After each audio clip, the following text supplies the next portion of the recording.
посвятивший всю свою жизнь стремлению к наибольшему счастью и благополучию родного народа. Мы гордимся тем, что этот человек именно в нашей родословной системе.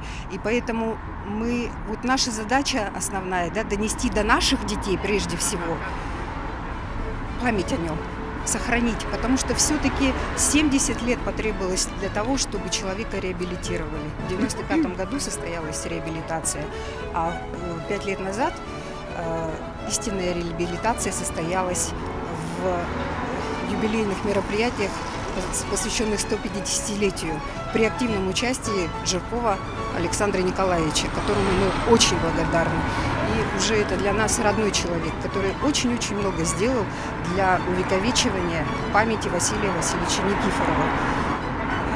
Этот день для нас день памяти не только Василия Васильевича, но и всех наших родных по нашей линии Никифоровых.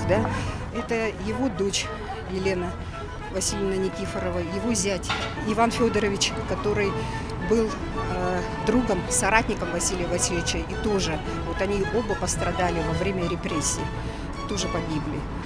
А Василий Васильевич, вы знаете, что 4 раза сидел в царских, советских тюрьмах, и в последний 4-й раз он не вышел, погиб в 1928 году, в сентябре месяце.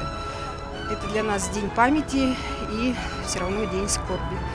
Потому что все равно со слезами на глазах мы все это вспоминаем. Хочется сказать и, наверное, пожелать, чтобы каждый человек помнил свои корни, своих предков и нес очень гордо имя своих предков.